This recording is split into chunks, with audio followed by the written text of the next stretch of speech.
আজকে ঘুম থেকে উঠছি সকাল ৮টার দিকে। Hi, my name is Rahat and I live in Denmark. So ঘুম থেকে উঠে শাওয়ার করছি নিজেও, আর জামা কাপড় ধুইছি। আজকে এই ভারী জ্যাকেটটা ধুইছি, এটা ধুইতে অনেক কষ্ট হয়েছে।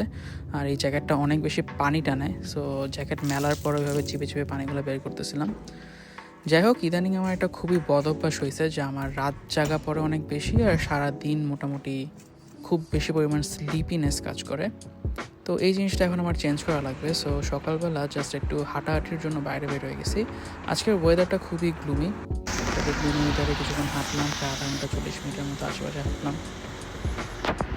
হাঁটাহাঁটি শেষ করে চলে আসছি আমার সেকেন্ড হোম। বেসিক্যালি এটা আমার সেকেন্ড হোম না, এটাই আমার ফার্স্ট হোম। এটা হচ্ছে আমার লাইব্রেরি, যেখানে আমি most of the time spend করি। আর অ্যাজ ইউজুয়াল বসে পড়লাম ল্যাপটপ নিয়ে। ইন বিটুইন আজকেও একটা ইভেন্ট ছিল ইউনিভার্সিটিতে, সো সেখান থেকে একজন ভলেন্টিয়ার আমাকে কোক, তারপর অনেকগুলো ব্রেড, বাটার আর কিছু ফ্রুটস অফার করে। লিটারেলি সে প্লেটে করে এনে আমাকে দিয়ে যায়, and that's really sweet of him.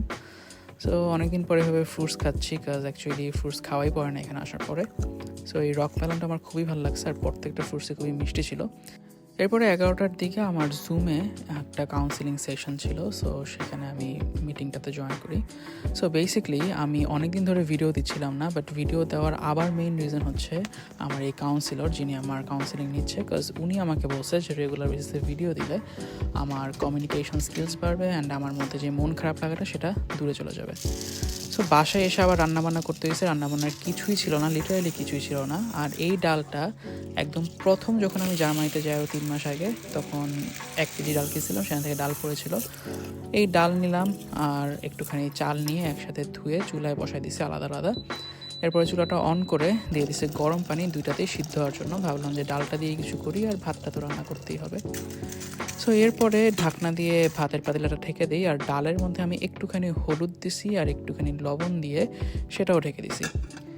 ঢাকনি দিয়ে আমি এখানে ইউনিভার্সিটির লাইব্রেরি থেকে ফ্রি গ্রিন টিটা পাইছিলাম, সেটা নিয়ে আসছি। সেটা ভাবলাম যে একটু বানাই, সো সেটার মধ্যে গরম পানি দিয়ে জাস্ট বানাই ফেলছি। তারপর নিজেও পানি খাইছি।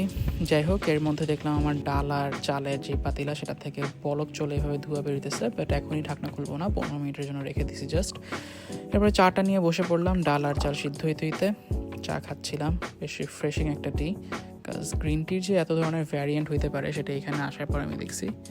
15 মিনিট পর ডালের ঢাকনাটা খুললাম, দেখলাম ডালটা সিদ্ধ হয়ে গেছে। এই ডালটা খুবই তাড়াতাড়ি সিদ্ধ হয়ে যায়। আর এদিকে আমার ভাতটাও হয়ে গেছে।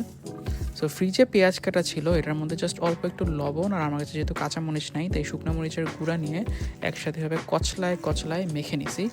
এরপরে সিদ্ধ করা ডাল এটার মধ্যে দিছি। ডালটা অনেক গরম ছিল, সেটা দিয়ে একটুখানি সরিষার তেল দিলাম। তারপরে কোনো রকম একটু মেখে নিছি। দেখতে অনেকটা লেকা খিচুড়ির মতো লাগতেছে, বাট যাই হোক, এভাবে মেখে নেওয়ার পরে একটুখানি ঝাঁঝালো করার জন্য আমার কাছে আদার গুঁড়া ছিল, সো একটু দিয়ে দিছি, খুবই সামান্য। তারপর আবার মাখায় নিছি ভালো মতো, আর মাখায় এরকম একটা বাটিতে ঢেলে নিছি। আর এরপরে গরম ভাতটা নিলাম প্লেটে, সাথে নিয়ে নিছি আমার ডাল ভর্তা, অনেকখানি করে নিয়ে নিছি। আর দেশ থেকে আমি যে ঘি আনছিলাম, সেই ঘিটা ফ্রিজ থেকে বের করে গরম ভাতের উপর দিয়ে দিছি। এরপর আমার ডাল ভর্তা, ঘি, গরম ভাত একসাথে মেখে খাওয়া দাওয়া করতেছিলাম। খুবই ভালো লাগতেছিল অনেকদিন পরে একটু ভর্তা পেয়ে। আর এই ছিল আমার আজকের দিন। Thank you.